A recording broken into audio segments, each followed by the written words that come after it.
तो previous lecture तक हमने प्रॉफिट स्टेटमेंट लिख ली थी using absorption costing and marginal costing.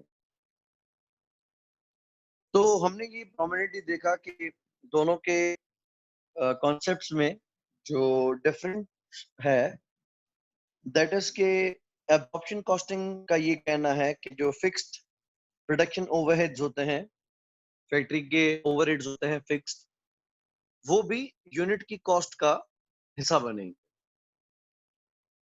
Unit cost का हिस्सा बन के वो इन्वेंट्री में जाएंगे और जब वो इन्वेंट्री सेल आउट होगी तो हम उसको एक्सपेंस मानेंगे as cost of goods sold.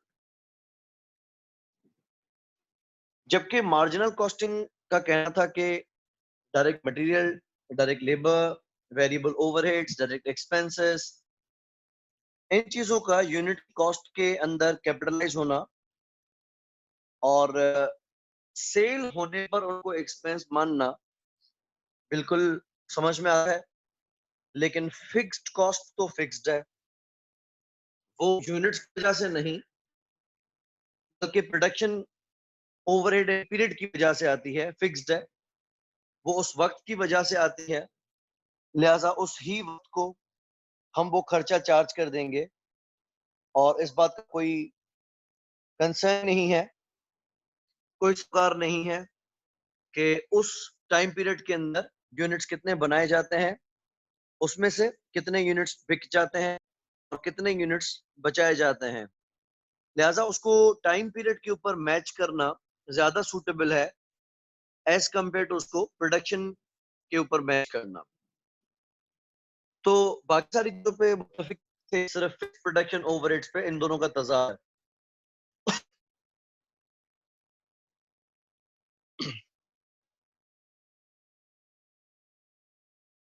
Absorption costing का हमने मेन मोटिव पढ़ा कि जो एक्सटर्नल फाइनेंशियल रिपोर्टिंग की जाती है, दैट इज स्टेटमेंट्स बनाई जाती हैं, उसमें इन्वेंट्री वैल्यूएशन को कवर करता है इंटरनेशनल अकाउंटिंग स्टैंडर्ड 2। तो एज पर IAS 2 हम जब WIP की या फिनिश गुड्स की कॉस्ट डिटरमिन कर रहे होंगे तो वो हम करेंगे एज पर एब्जॉर्प्शन कॉस्टिंग, यानी उसमें जहां वेरिएबल कॉस्ट आएंगी तो साथ ही साथ फिक्स्ड कॉस्ट भी उसका हिस्सा बनाया जाएगा। इसके अलावा हमने जिस तरह क्वेश्चंस देखे थे, तो क्वेश्चंस में opening inventory and closing inventory की वैल्यूएशन में फर्क की वजह से ही प्रॉफिट्स में डिफरेंस आ रहा था, अदरवाइज प्रॉफिट में डिफरेंस आना नहीं चाहिए था। और उसको हमने फिर रिकंसाइल करने का तरीका भी देख लिया कि ओपनिंग इन्वेंट्री जो अपने साथ पिछले साल का खर्चा लेके आएगी और क्लोजिंग इन्वेंट्री जो इस साल का खर्चा अगले साल में लेके जाएगी, जबकि मार्जिनल कॉस्टिंग ऐसा टॉलरेट नहीं करता। तो उस प्रॉफिट को हम रिकंसाइल किस तरीके से करेंगे। खैर ये हो गया absorption costing and marginal costing का हिसाब किताब जो हम कर चुके। अब हम चल रहे हैं लेबर कॉस्टिंग की तरफ, जो हमारा नेक्स्ट एरिया है।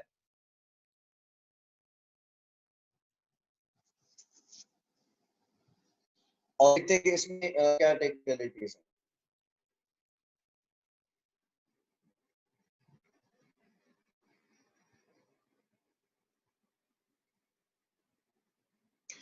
ओके, लेबर कॉस्टिंग में हमें डिसाइड करना होता है कि एक होती हैं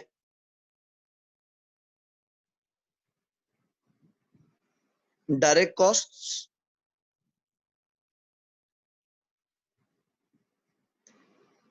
और दूसरी होती है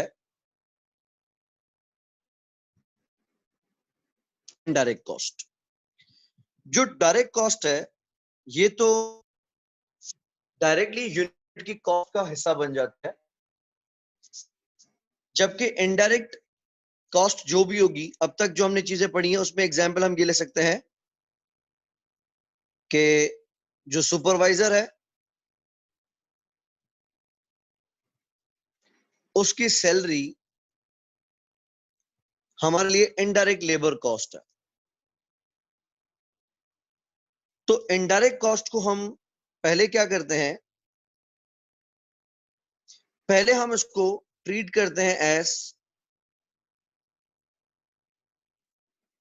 फैक्ट्री ओवरहेड या मैन्युफैक्चरिंग ओवरहेड। अगर हर डिपार्टमेंट का स्पेसिफिक सुपरवाइजर है तो अलोकेट हो जाएगा। अगर जनरली पूरी फैक्ट्री के एक दो सुपरवाइजर से जो तमाम तर डिपार्टमेंट्स को सुपरवाइज करते हैं, तो जनरल कॉस्ट को हम हमेशा अपोर्शन करते हैं। बहरहाल अलोकेट करके या अपोर्शन करके आप इसको पहले प्रोडक्शन ओवरहेड मानेंगे और फिर इसको एब्जॉर्ब करेंगे इनटू यूनिट कॉस्ट।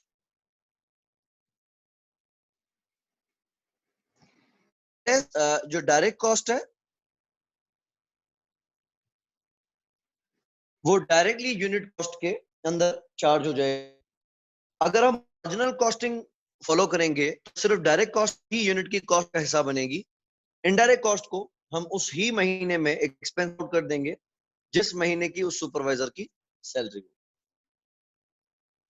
अच्छा, अब होता क्या है कि लेबर को एक पे किया जाता है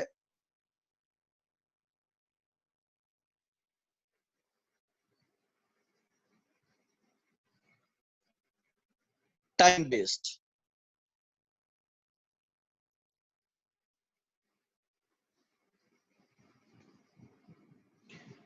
दैट इज के लेबर ने कितने घंटे काम किया उस बेसिस लेबर को पे किया जाता है। अब कंपनीज के अंदर क्या किया जाता है, इसके अंदर एक रखे जाते हैं बेसिक आवर्स। नॉर्मली एक में माना जाता है, जिस तरह हम ऑफिस में वर्क करते हैं तो इट इज 9 to 5 जॉब। तो अक्सर कंपनीज में क्या किया जाता है, 8 घंटों को बेसिक टाइम माना जाता है। तो लेबर जब एक दिन में 8 घंटे काम करेगा तो लेबर को उन 8 घंटों का एक वेज पे किया जाएगा, दैट इज बेसिक आवर्स।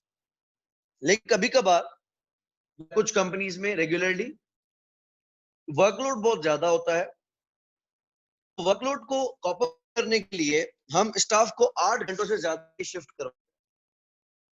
जब आप स्टाफ को 8 घंटे से ज्यादा की शिफ्ट कराते हैं तो उस एक्स्ट्रा आवर्स को हम कहते हैं overtime. So overtime is extra hours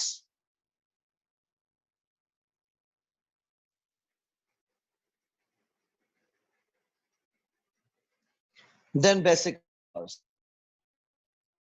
अच्छा, अब होगा ये कि लेबर कहेगा कि मैं आज थक गया और कल आके काम कर लूंगा, क्योंकि मुझे तो वही पैसे मिलेंगे ना, तो आज कमा के क्या करूंगा, कल आके कमाऊंगा। जिस तरह एक टीचर को अगर एक सब्जेक्ट पढ़ाने के पैसे मिलते हैं तो वो कहेगा कि मैं जैसा आज पढ़ाऊं वैसा कल पढ़ाऊं, तो अपने आपके ऊपर लोड क्यों डालो। तो कंपनीज क्या करती हैं, स्टाफ को मोटिवेट करने के लिए ओवर टाइम प्रीमियम पे किया जाता है। प्रीमियम का मकसद is the extra rate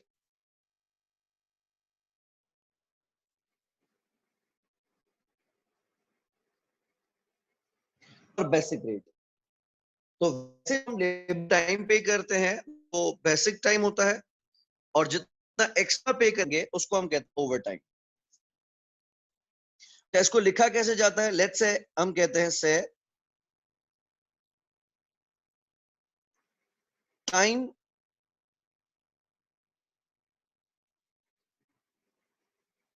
and half. That mean कि अगर बेसिक में आप लेबर को पे करते हैं 200 रुपए, तो ओवर टाइम में आप उसको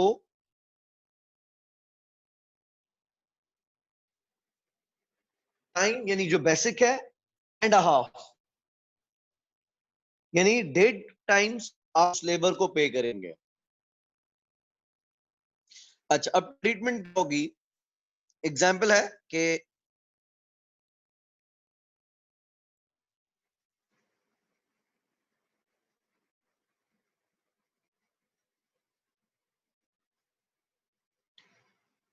अज्यूम हम अपने स्टाफ को पे करते हैं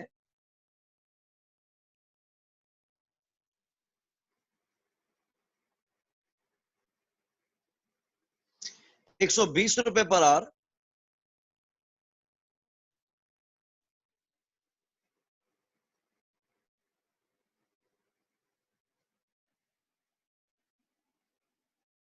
बेसिक रेट।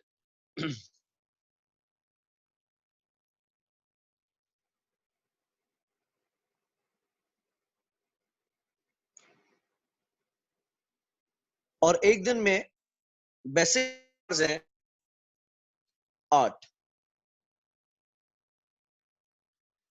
अगर हमारा स्टाफ ओवरटाइम काम करता है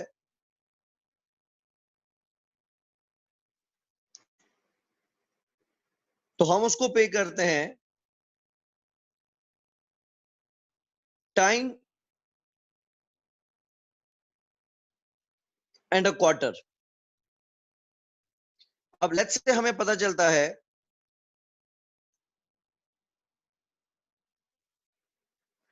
कि हमारे पास 20 एम्प्लॉइज ने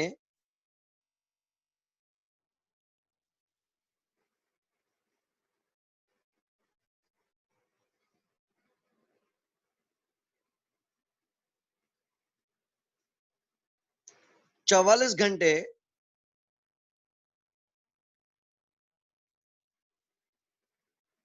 फी बंदा काम किया है ड्यूरिंग वीक। अच्छा, अब हम इसका अगर पैकेज बनाए तो कितना बनेगा? 20 बंदे हैं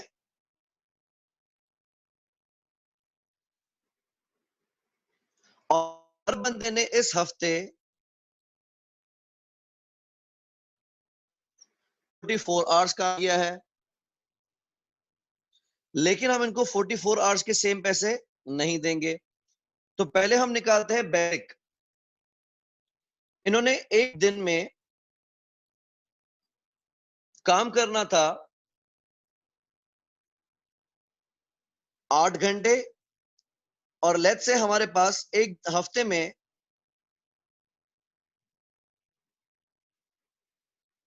5 वर्किंग डेज हैं।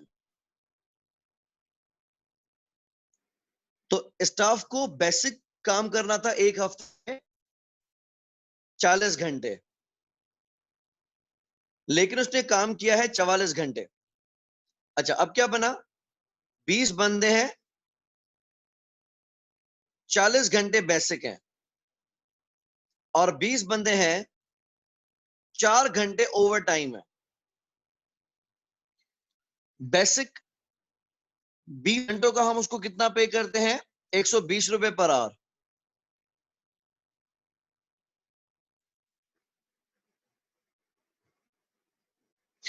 और हम ओवर टाइम का कितना पे कर रहे हैं? टाइम एंड अ क्वार्टर, यानी 120 रुपए और उसका क्वार्टर। तो 120 रुपए का चौथा हिसाब है 30 रुपए। हम उसको कुल मिला के पे करेंगे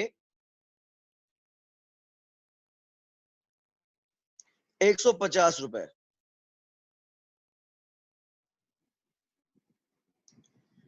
तो टोटल खर्चा बनेगा एक हफ्ते का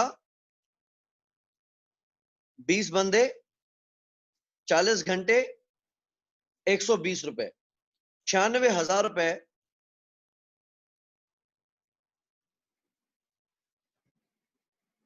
बन गए बेसिक।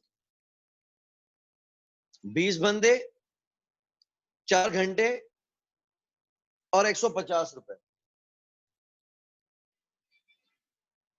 ये बन गया 12,000 रुपए। तो टोटल हमारी कंपनी ने लेबर कॉस्ट अगर की है 1,00,000,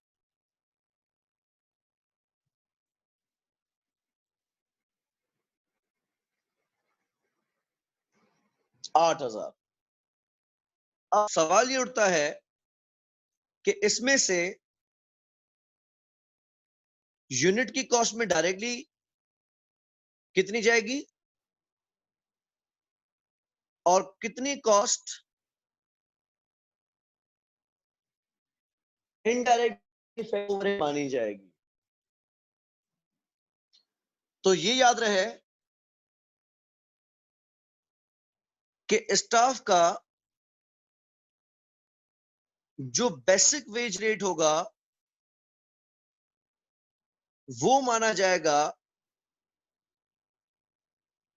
डायरेक्ट कॉस्ट, और स्टाफ को जितना भी ओवरटाइम प्रीमियम दिया जाएगा सिर्फ उस प्रीमियम के एलिमेंट को हम कहेंगे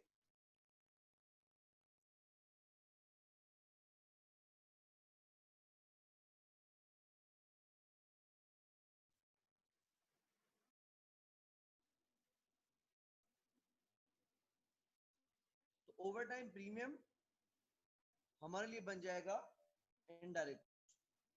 अच्छा, अब देखते हैं कि बेसिक आवर्स हमने उसको कितना पे किया। 20 बंदे हैं, 44 आवर्स उन्होंने काम किया है और हर घंटे का बेसिक रेट उसका है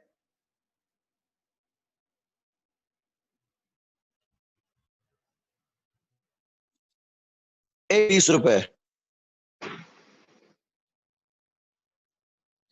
तो 20 घंटे, सॉरी 20 बंदे,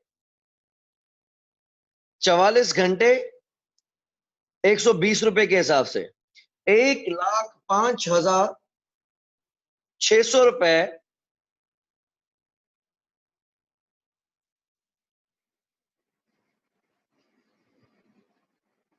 हमें इन 44 घंटे पे करने होते अगर ओवर टाइम करवाते तो। सिर्फ ओवर टाइम की वजह से हमने उन 20 बंदों को 4-4 घंटों का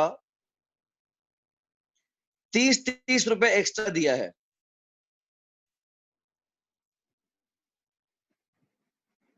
20 बंदों को 4-4 घंटों का 30-30 रुपया एक्स्ट्रा दिया है। ये बना 2,400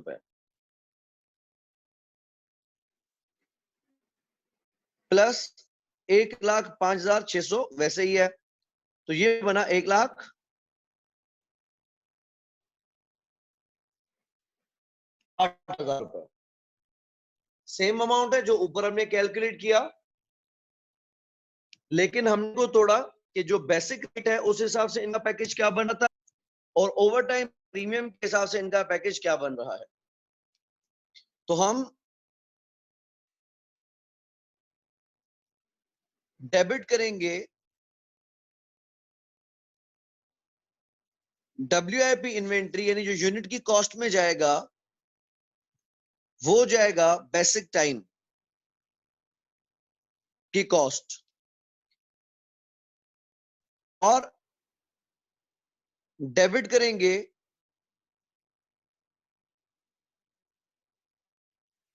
प्रोडक्शन ओवरहेड कंट्रोल अकाउंट। तो प्रोडक्शन ओवरहेड में जाएगा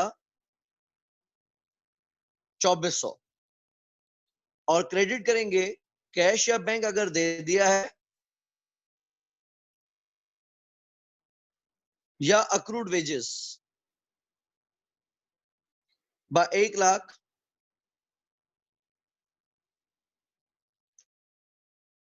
तो जो भी लेबर का बेसिक टाइम का खर्चा होगा, आज काम कराते या कल काम कराते, ये 1,05,000 तो हमने नहीं देने थे, तो ये बनेगा हमारा डायरेक्ट कॉस्ट, जो कि इन्वेंट्री की वैल्यू का हिस्सा बनेगी। बाकी जो हमने ओवर टाइम की वजह से एक्स्ट्रा पे किया है, जिसको हम नाम देते हैं ओवर टाइम प्रीमियम, उस प्रीमियम को हम ट्रीट करेंगे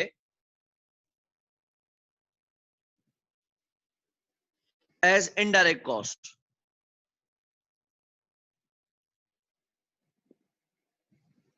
ठीक है, कोई कंफ्यूजन यहां तक?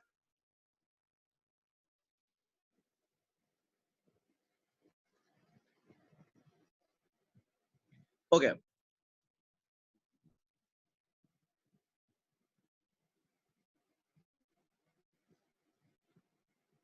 इसको देखते हैं कि बुक के अंदर क्या क्या एरिया कवर्ड है।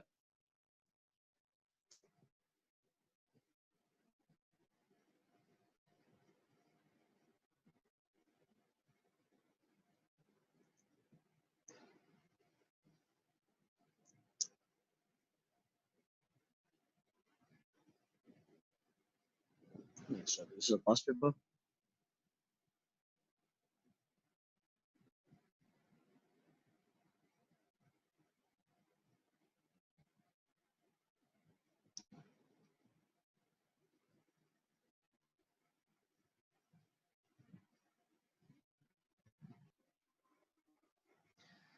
यू कैन सी दिस के क्या क्या कवर्ड है इसमें, कि डायरेक्ट लेबर कॉस्ट को कहा जाएगा और इनडायरेक्ट लेबर कॉस्ट किसको कहा जाएगा। Direct labour cost is any cost that is specifically incurred for or can be readily charged to or recognized with any specific job or order। तो वो cost जो हम डायरेक्टली यूनिट को कर सकते हैं उसको डायरेक्ट कॉस्ट कह दिया। And where the direct labour can not be recognised with the with and charged to job, that is indirect labor। लिहाजा इनडायरेक्ट लेबर को हम डायरेक्टली यूनिट कॉस्ट का हिस्सा नहीं मानेंगे, बल्कि इसको हम फैक्ट्री ओवरहेड ट्रीट करेंगे।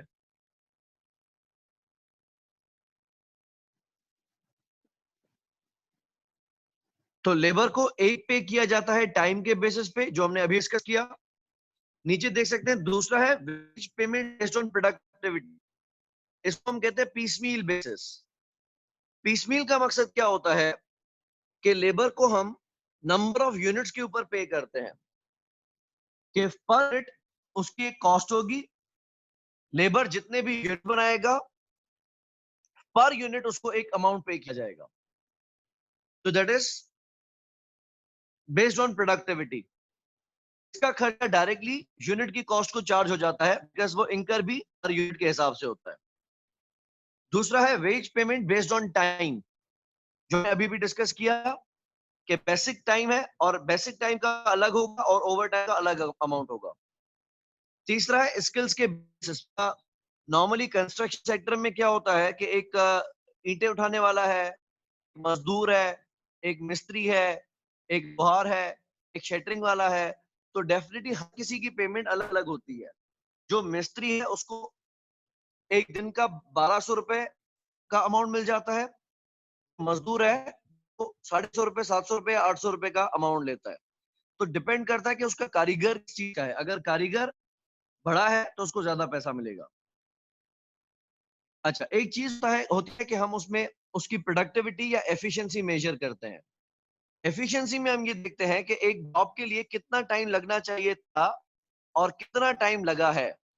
अगर आपके स्टाफ ने कम टाइम में ज्यादा काम कर लिया या कम टाइम में उतना ही काम कर लिया, तो हम कहेंगे कि उसकी एफिशिएंसी 100% से ज्यादा रही है।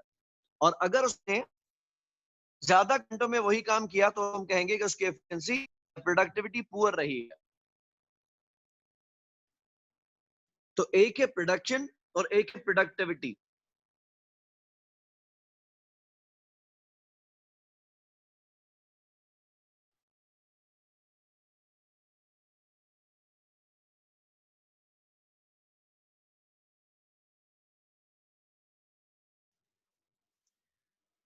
प्रोडक्टिविटी एक रेशियो है जिसमें ये देखा जाता है कि जॉब या कोई टास्क कितने ड्यूरेशन में होना चाहिए था और कितनी ड्यूरेशन में किया गया है। एग्जाम्पल है mister X is supposed to produce 6 units in every hour, यानी उसका स्टैंडर्ड बनाया गया है कि वो हर घंटे में 6 यूनिट्स बनाएगा। The standard productivity rate 6 units per hour for every employee. तो हमने एक स्टैंडर्ड क्या बनाया कि वो 6 यूनिट्स बनाएगा 60 मिनट में, यानी 10-10 मिनट देगा एक एक यूनिट को। During the week mister X made 252 units in 38 hours of work. अच्छा, अब दो चीजें हैं। पहला, अगर एक घंटे में 6 यूनिट्स बनते हैं तो 252 यूनिट्स कितने घंटों में बनने चाहिए थे?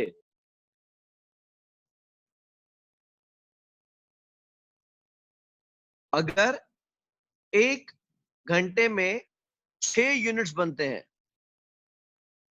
तो 252 यूनिट्स बनाने के लिए कितने घंटे लगने चाहिए थे?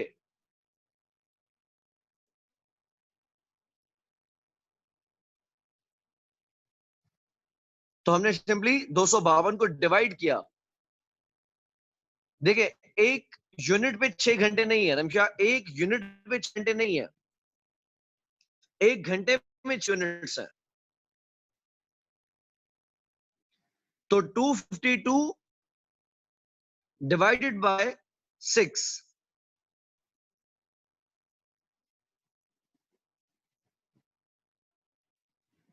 करेक्ट। तो एक, सॉरी, 252 यूनिट्स बनने चाहिए थे 42 आवर्स में, जबकि इसने कितने घंटों में बनाए हैं? 38 आवर्स में। टाइम तो कम लिया, कमाल कर दिया। तो हम रखेंगे जितना टाइम लगना चाहिए था, यानी standard time divided by actual time. You do remember there is difference between standard and budgeted. स्टैंडर्ड मतलब एक ख्वाब, एक हकीकत। तो 252 यूनिट्स बने हैं, ये हकीकत है। कितने घंटों में बनने चाहिए थे? तो हर घंटे में 6 यूनिट्स बनने चाहिए थे, ये हकीकत नहीं है, ये स्टैंडर्ड है।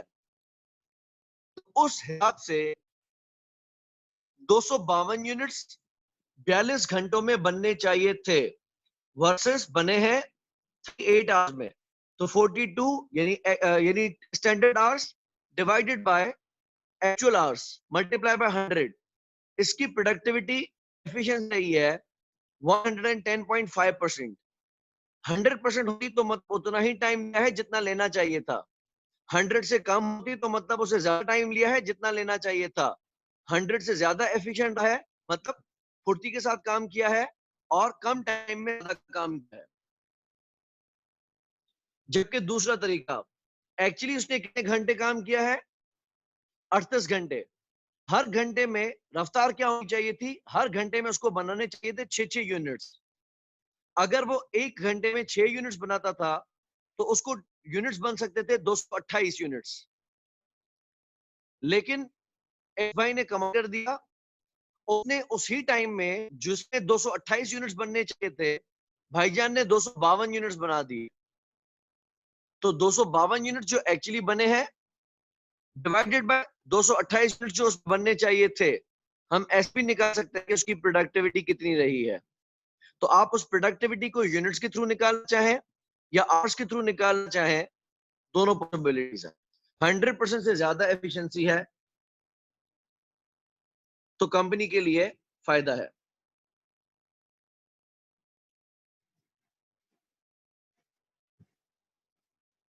तो हम लेबर को पे किस बेसिस पे करते हैं?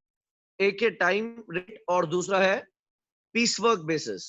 टाइम रेट मतलब कि वो कितने घंटे काम कर रहा है और उस घंटों के हिसाब से लेबर को पे किया जाएगा।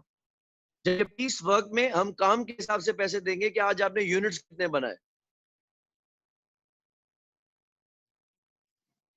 ओके, इसमें हम अभी बात कर चुके हैं कि एक होता है बेसिक और एक होता है ओवर टाइम। तो अगर आपका स्टाफ छुट्टियों के दिन काम करता है या फिर शिफ्ट ओवर हो जाने के बावजूद भी आप उसे काम लेते हैं, यानी एक दिन में अगर आप उसके 8 घंटे से ज्यादा काम लेते हैं तो उसको एक्स्ट्रा यानी ओवर टाइम पे करना पड़ेगा। उसको हम कहते हैं over time premium. Example, if the basic rate of pay per hour is 6 and overtime rate is time and a half, यानी वैसे हम उसको देते हैं 6 रुपए, लेकिन ओवर टाइम काम करने का है टाइम एंड हाफ. तो टाइम मतलब 6 रुपए एंड हाफ मतलब 3 रुपए.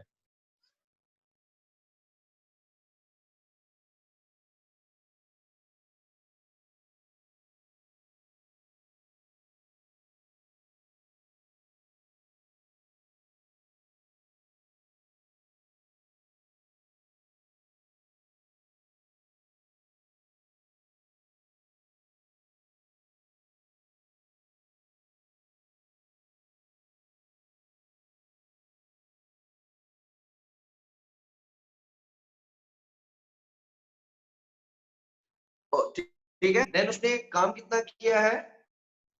8 घंटे work in excess of basic requirement, यानी उसकी जो बेसिक आवर्स हैं उससे उसने 8 घंटे ज्यादा काम किया है, तो उसको टोटल पेमेंट कितनी करेंगे?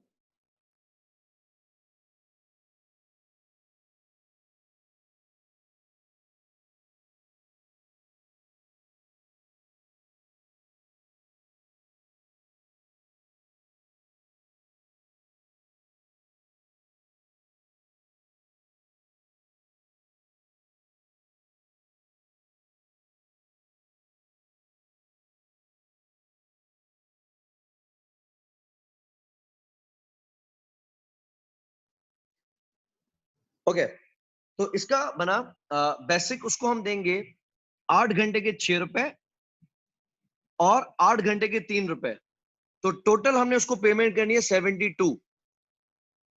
लेकिन इसमें से डायरेक्ट कितना है, इनडायरेक्ट कितना है, वो हमारे पास क्लियर है कि 8 घंटे उसने 6 रुपए के हिसाब से, यानी 6 रुपए तो हम उसको वैसे भी देते अगर बेसिक टाइम भी काम करता तो. 48 रुपए डायरेक्टली यूनिट का की कॉस्ट का हिस्सा बनेगा और 24 रुपए फैक्ट्री ओवरहेड का पार्ट बना जाएगा.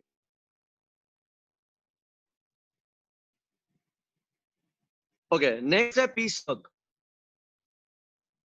पीस वर्क बेसिस में हम आपको यूनिट्स काउंट करेंगे कि आज पूरे दिन में स्टाफ ने कितने यूनिट्स हमें बना के दिए हैं. हर यूनिट के हिसाब से एक अमाउंट फिक्स होगा कि हम आपको उतना देंगे. अच्छा, कभी कभार इसमें एक मार्जिन रखा जाता है कि देखिए स्टाफ जल्दबाजी के चक्कर में क्या करेगा, चीजें खराब करेगा, तो हम उसकी क्वालिटी चेक करेंगे कि जब वो हमारे पास यूनिट्स कंप्लीट करके सबमिट कराएगा तो हम देखेंगे इसमें से सब स्टैंडर्ड या डिफेक्टेड यूनिट्स कितने हैं. जितने भी यूनिट्स डिफेक्टेड होंगे वो हम माइनस कर देंगे. तो यूनिट्स जो उसने प्रोड्यूस किए माइनस जितने डिफेक्टेड है हटा के बाकी यूनिट्स की उसको हम पेमेंट करेंगे. अच्छा, कभी कभार कंपनी इसको पेनलाइज भी कर सकती है क्योंकि हमारा आप मटेरियल जाया कर रहे हो जल्दबाजी के चक्कर में. तो जिस तरह एमसीक्यूज में एक नेगेटिव मार्किंग रखी जाती है कि तुक्का मारने के मार्क्स कटेंगे, ऐसा ना हो कि तुक्का मार के पास कर जाए, तो उसको खौफजदा किया जाता है कि तुक्का मारने से बेहतर है क्वेश्चन को छोड़ दे. लेकिन जब क्वेश्चन स्टूडेंट को पता होगा कि नेगेटिव मार्किंग नहीं है तो वो तुक्का ही जरूर लेकिन लगाएगा. क्वेश्चन उसको नहीं भी आता होगा तो भी अकड़ बकड़ करके किसी किसी पे टिक देगा, और अगर उसका तुक्का लग गया तो विदाउट हैविंग नॉलेज वो मार्क्स गेन कर जाएगा. तो होना ऐसे चाहिए कि नेगेटिव मार्किंग होनी चाहिए कि अगर आता तो अटेम्प्ट करो, अगर नहीं आता तो छोड़ दो. अच्छा, तो लेट्स से इसने एक सारा नाम की कोई एम्प्लॉय जिसको 20 रुपए हर यूनिट पे किए जाते हैं. अच्छा, कुछ कंपनीज जॉब सिक्योरिटी के लिए क्योंकि कभी भी होता है ना काम हो या ना हो, तो स्टाफ को एक मिनिमम गारंटीड वेज रेट दिया जाता है, या गवर्नमेंट भी अक्सर इसको फिक्स करवाती है. स्टाफ को काम किया बेशक आप पैसे दे लेकिन एक मिनिमम गारंटीड वेज आप दे ही दे. तो हम उसको 2,000 रुपए दे रहे हैं हर हफ्ते के. 40 हफ्तों का 40 घंटों का एक हफ्ता है. अच्छा, पहले हफ्ते में उसने 140 यूनिट्स बनाए हैं, अगले 160, उसमें 100 और अगले में 200. तो हर यूनिट के 20 रुपए और 2,000 रुपए गारंटीड. तो पूरे महीने के उसके पैसे बने 21,600 रुपए. तो बड़ा आसान है, 140 यूनिट्स मल्टीप्लाई बाय 20 रुपए एंड प्लस 2,000 रुपए गारंटीड. तो उसका सारा का जो पैकेज बना वो 21,600।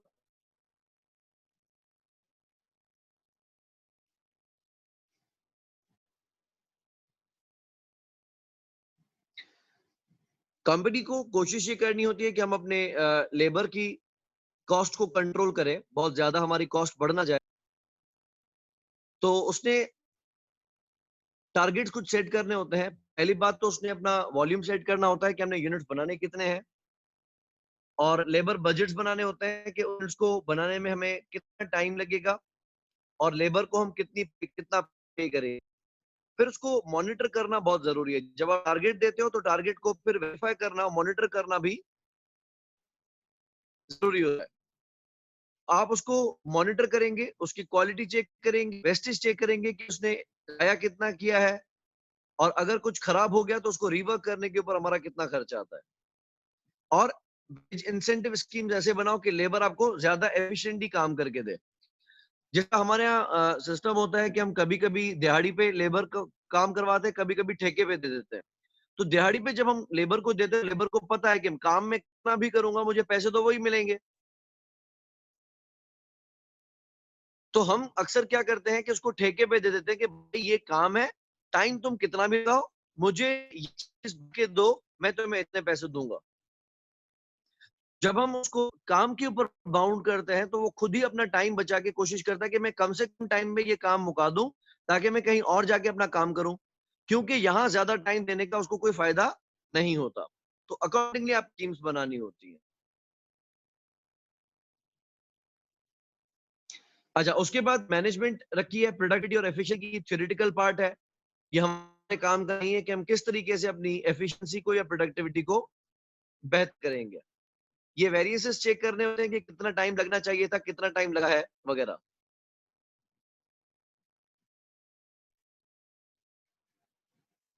ठीक है, आगे ये भी चीज है, इसका कोई खास मकसद नहीं है कि टाइम के हिसाब से अगर आप उसको पे करते हो तो टाइम के हिसाब से हो गया, और अगर आप वर्क के हिसाब से उसको पे करते हो तो ये पीस वर्क बेसिस पे हो गया। लेबर पे करने के क्या क्या तरीके हैं? लेट्स एक हाई रिटर्न है। हम अगर ये चाहते हैं कि लेबर ज्यादा से ज्यादा काम करे, तो हम कुछ लेबर को ज्यादा पे करते हैं और कुछ लेबर को कम पे करते हैं। बहरहाल ये हमारे इस नए वाले सेशन में से डिलीट कर दिया गया है। ये इसमें सप्लीमेंट के अंदर ये चीजें कुछ मौजूद थी। एग्जाम से इनका कोई भी ताल्लुक नहीं है, मैं सिर्फ ऐसे गो थ्रू करवा रहा हूँ कि आप एक नजर देख लें कि ये चीजें क्या होती हैं। इंडिविजुअल बोनस स्कीम में हम हर एक एम्प्लॉय की अलग अलग स्कीम रखेंगे, लेकिन कभी कभार क्या होता है, टीम वर्क के थ्रू ही काम होता है। मिसाल एक क्रिकेट मैच है, तो हर एक बंदे की परफॉर्मेंस जरूरी तो है, लेकिन जब तक टीम के काम नहीं करेंगे तब तक कहीं का मकसद अचीव नहीं होगा। एक इंडिविजुअल बोनस स्कीम जिसमें हर एम्प्लॉय को आप अलग अलग टारगेट देते हो। दूसरा होता है ग्रुप बोनस स्कीम, जिसमें आप पूरी टीम को एक टारगेट देते हो, तो फिर टीम पूरी मिलके काम करती है। फिर डेफिनेटली उसमें कोई अगर अंडर परफॉर्म करता है तो दूसरा बेहतर परफॉर्म करके उसको कवर कर जाएगा, लेकिन पूरी स्कीम, पूरा ग्रुप उस किसी तरीके से उस बोनस को अचीव करने में मेहनत करता है। कभी कभार अगर स्टाफ आपका बड़ा काम का है तो उसको प्रॉफिट शेयरिंग स्कीम में रखा जाता है, उसको प्रॉफिट का हिस्सा दिया जाता है। डेफिनेटली हम आम लेबर के साथ तो नहीं करेंगे। जो मैनेजमेंट या जो सीनियर मैनेजर्स होंगे उन्हीं को ये टारगेट दिया जाएगा, अदरवाइज प्रॉफिट शेयरिंग उनके साथ नहीं की जाती। खैर, हो गया, चलो यहाँ तक बात हो गई। अब हम आते हैं अपने काम की चीज पे, जो कि एग्जाम के पॉइंट ऑफ व्यू से बहुत ज्यादा इंपॉर्टेंट रहती है। ये थ्योरी है learning curve theory. Learning curve theory का कहना यह है कि जब कोई भी जॉब फर्स्ट टाइम की जाती है तो वो परफॉर्म करने में थोड़ा ज्यादा टाइम लग जाता है, लेकिन जैसे जैसे वो काम रिपीट किया जाता है तो जो एवरेज टाइम पर यूनिट है वो हमारा रिड्यूस होता जाता है। तो जिंदगी में कोई भी चीज अगर पहली बार की जाती है, कोई यूनिट पहली बार बनाया जाता है, कोई बैच पहली बार बनाई जाती है, तो आपका लेबर उसको बनाने में ज्यादा टाइम लेगा, लेकिन जैसे जैसे वो बैचेस या वो यूनिट्स रिपीट किए जाएंगे, तो हर यूनिट के बढ़ते बढ़ते के साथ, हर बैच के बढ़ते के साथ एवरेज टाइम पर बैच या यूनिट कम होता जाएगा। लेकिन ये स्टेप एक जगह पे जाके रुक जाएगा, जिसको हम कहते हैं स्टेडी स्टेज। कि अगर आप चाय पहली बार बनाओ तो आपको अंदाजा लगाने में ही बड़ा टाइम लग जाएगा, टेम्परेचर कितना रखना है, फ्लेम कितना रखना है, दूध कितना डालना है, पानी कितना डालना है। तो आप पहली बार चाय उतने टाइम में बनाओगे जितने टाइम में कोई आम बंदा खाना पका के खा भी ले, आपको ज्यादा टाइम लग जाएगा। फिर जैसे जैसे आप उसको रिपीट करते जाएंगे तो आप डेफिनेटली महारत हासिल करते जाएंगे और आप कम टाइम के अंदर काम करते जाएंगे। लेकिन सारा दिन भी आप चाय बनाए तो भी क्या होगा, कोई जादू तो बन जाएंगे कि आप चाय का सोचेंगे और आपके हाथ में चाय आ जाएगी। तो इस थ्योरी को हम कहते हैं लर्निंग कर्व, कि पहली बार जब कोई भी काम करते हो तो उसमें ज्यादा टाइम लगता है, लेकिन जैसे जैसे हम उस रिपीट करते जाते हैं तो एवरेज टाइम पर जॉब हमारा कम होता जाता है। लेकिन एक आगे फिर स्टेडी स्टेज। स्टेडी स्टेज के बाद क्या होता है कि हमारा हर यूनिट पे जो टाइम लगता है वो फिर सेम ही लगता है। इसको हम कहते हैं learning curve theory. Learning curve theory सिर्फ और सिर्फ लेबर के ऊपर एप्लीकेबल है, मशीन्स के ऊपर एप्लीकेबल नहीं है। 4.2 The learning curve theory refers to the phenomena that the cumulative average time required per unit will decrease by constant percentage every time total output of product doubles. अच्छा, अब हम अपने काम पे आते हैं।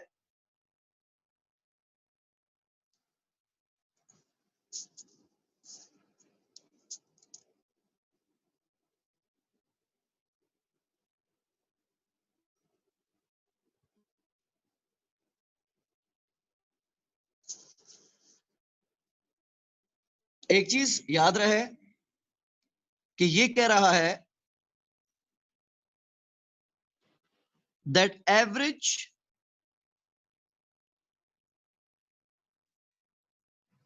time per job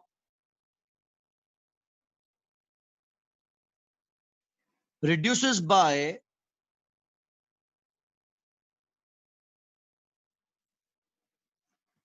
a constant rate। मत कुछ समझना, ये बड़ा इंपॉर्टेंट एरिया है, अदरवाइज लर्निंग कर्व थ्योरी में कुछ भी नहीं है, बहुत गेम है ये।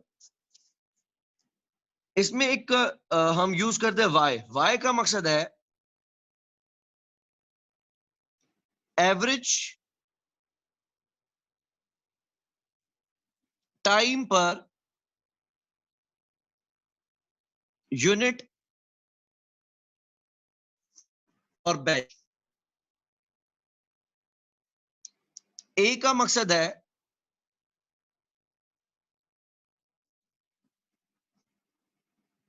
टाइम टेकन बाय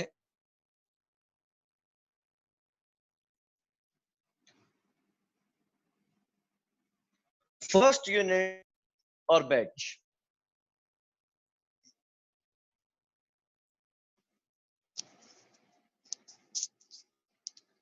और आर का मकसद है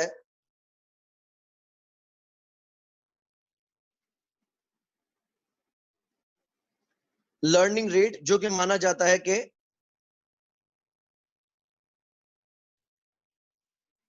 कांस्टेंट होगा। अच्छा, अब इस थ्योरी में तो इंपॉर्टेंस है,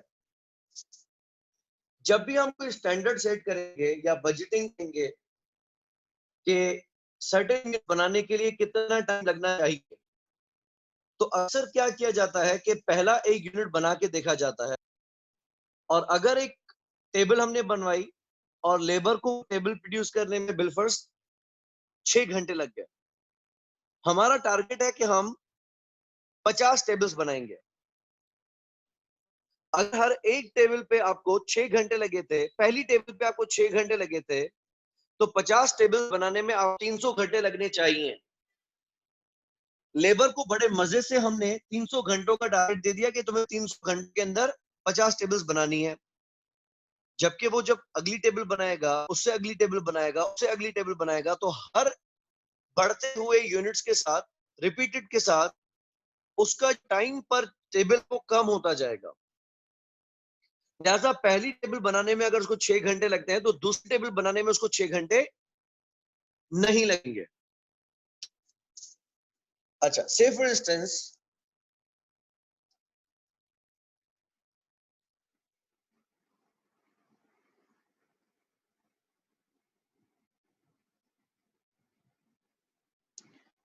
that first table took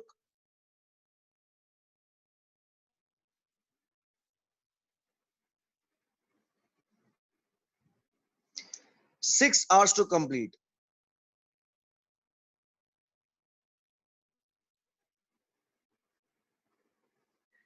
Learning rate is 90%. तो पहले मैं आपको लर्निंग का गलत में समझा रहा हूं, ठीक है, जो कि जुगाड़ी है, टेम्पररी काम आ जाएगा, एग्जाम में ज्यादा काम नहीं देगा, लेकिन आपको आना जरूर चाहिए। That is bye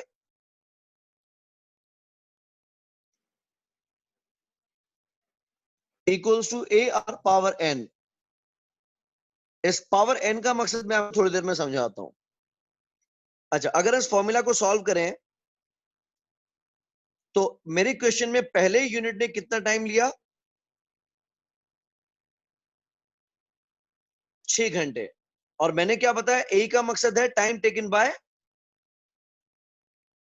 first unit और फर्स्ट बैच, जो कि 6 घंटे है, multiply by r, learning rate कितना है?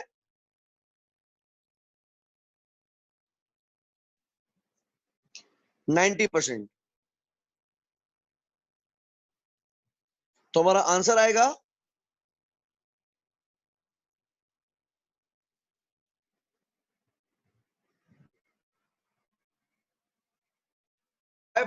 4 आवर्स।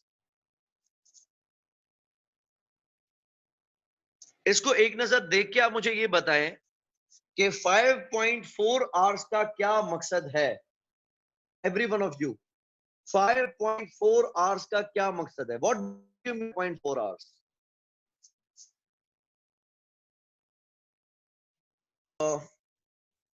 डू यू मीन कि जो दूसरी टेबल बनेगी 4 आवर्स में बनेगी?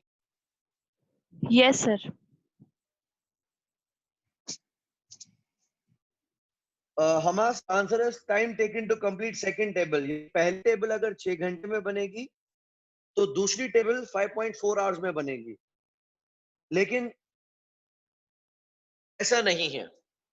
वाई का मतलब है एवरेज टाइम पर यूनिट, यानी अगर हम 2 टेबल्स बनाएंगे तो हर टेबल बनाने में हमारा 5.4 आवर्स का टाइम लगेगा। हम मल्टीप्लाई करते हैं इसको 2 टेबल से तो हमें पता चलता है कि टोटल 2 टेबल्स बनाने में टाइम लगेगा, क्योंकि y is not time taken by nth unit. ये ऐसे समझ लें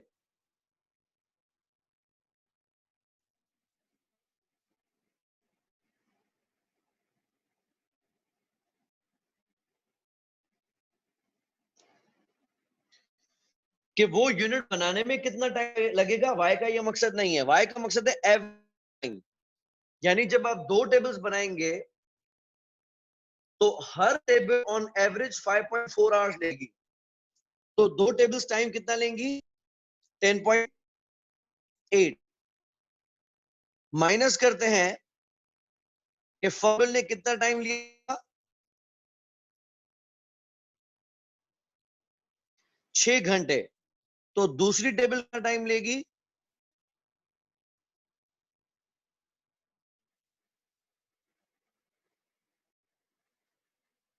तो there is difference between y and time taken by nth unit.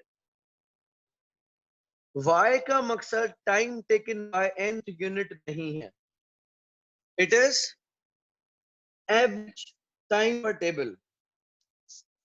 अच्छा, अब मैं इस फॉर्मूला में n का मकसद समझाता हूं। यहां पे n जो है वो रेज़ टू पावर 2 का काम करेगा, या मिसाल अगर हम n की वैल्यू रखते हैं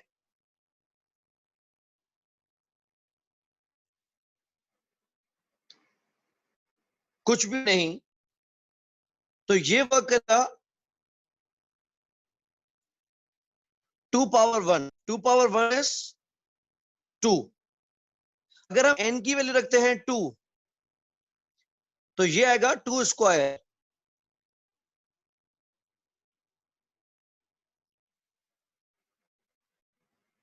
how much is 2 square?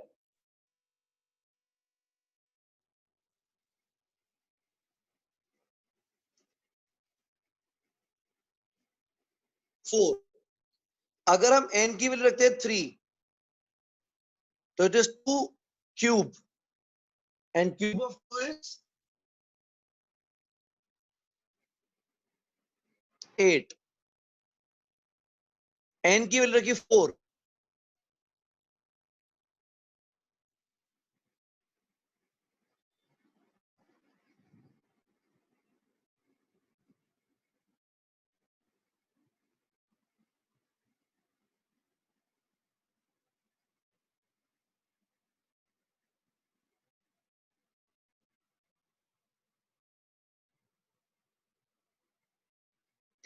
That means कि ये फॉर्मूला मैंने आपको समझाया है वो सिर्फ 2 units, 4 units, 8 units, 16 units, 64 units, 128 units in पे काम कर सकता है। मिसाल में अगर लगाता हूं y इक्वल्स टू, पहली टेबल ने कितना टाइम लिया था? 6 घंटे। लर्निंग रेट कितना है? 90%। इसको मैं पावर लगाता हूं 2,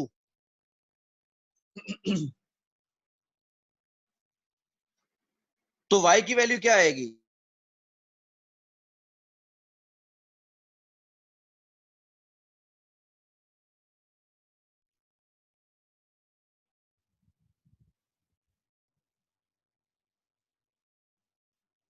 4.86।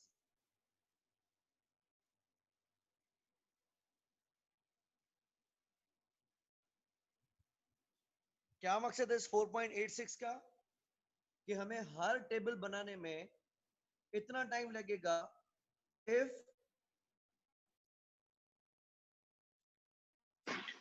4 टेबल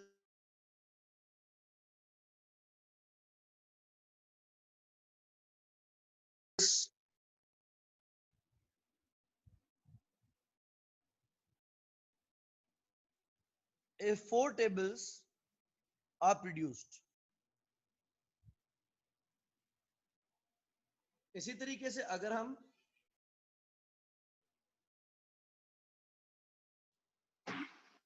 6 आवर्स, 90% लर्निंग रेट और क्यूब लगाते हैं, तो आंसर आएगा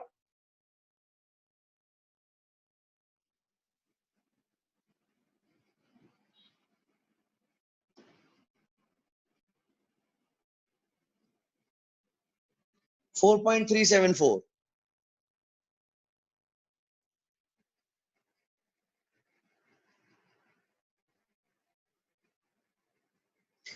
इसका मकसद क्या है कि हर टेबल ऑन एवरेज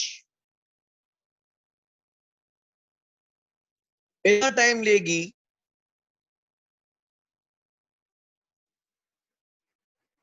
अगर हम 8 टेबल्स बनाते हैं, तो 8वीं टेबल इतना टाइम लेगी ऐसा नहीं बोलना, तो चौथी टेबल 4.8 टाइम लेगी ऐसा नहीं बोलना। तो ये फॉर्मूला पहले इसने वर्क किया 2 टेबल्स के ऊपर, जब मैंने इस पे स्क्वायर लगाया तो इसने मुझे आंसर दिया 4 टेबल्स का। जब मैंने इसको क्यूब किया तो इसने मुझे आंसर दिया 8 टेबल्स का। रेज़ टू पावर 4 करूंगा,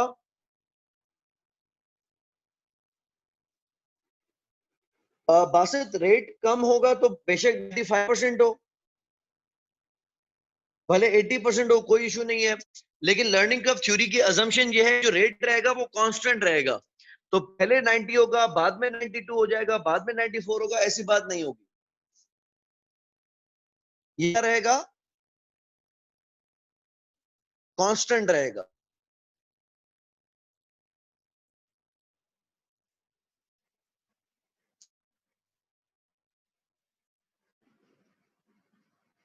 लेकिन फॉर्मूला एज आई सेड के सिर्फ 2, 4, 8, 16, 32, 64, 128, 256, 512, 1028 इस पे काम करेगा।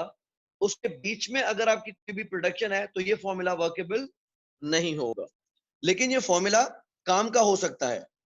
मिसाल मैं आपको क्वेश्चन दूं, अगर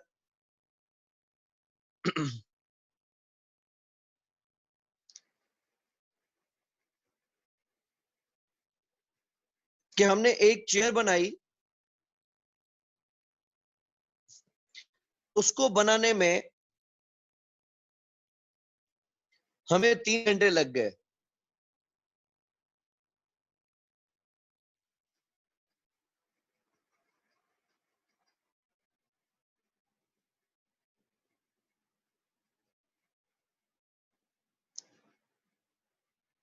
और दूसरी चेयर हमने बनाई तो उसको बनाने में let's say for instance 160 minute लगे।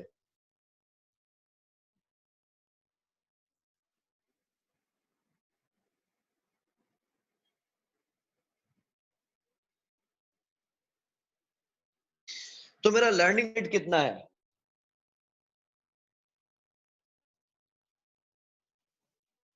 यस, अगर मैंने चेयर बनाई उसको 180 मिनट लगे, दूसरी चेयर बनाई अकेली कुर्सी को बनने में 160 मिनट लगे, तो बताओ कि मेरे लेबर का लर्निंग रेट कितना है?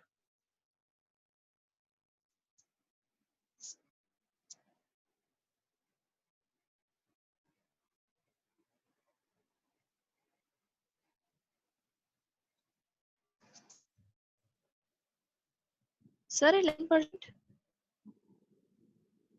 कैसे क्या किया? Sir, 160 divided by 180. गलत। y is r, क्योंकि दो कुर्सियां हैं, r कोई पावर नहीं दे रहा। पहले आप y की वैल्यू निकाल, y कैसे निकालेंगे? Average time. एवरेज टाइम मतलब पहली चेयर ने कितना टाइम लिया था? 180 मिनट। दूसरी चेयर ने कितना टाइम लिया था? 160 मिनट, डिवाइडेड बाय 2।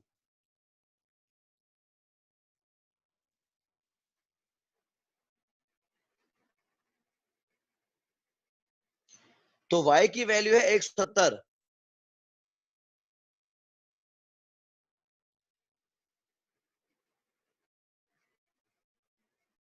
याद रहे, learning rate is not the time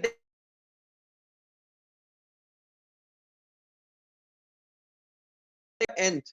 तो अगर आप 11% कहते हैं तो आप क्या कर रहे हैं? 180 में से 11% काट रहे हैं। तो 180 का जब आप 11% काटोगे यानी 89%। तो 89% will be time take by the second year होगा। तो हमने y की वैल्यू निकाल ली 170 मिनट्स, और a की वैल्यू हमने निकाली थी जो कि गिवन है 180 मिनट लगे थे।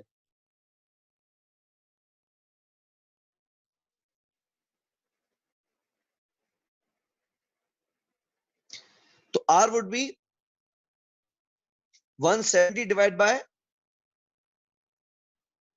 180 इज 94.4%।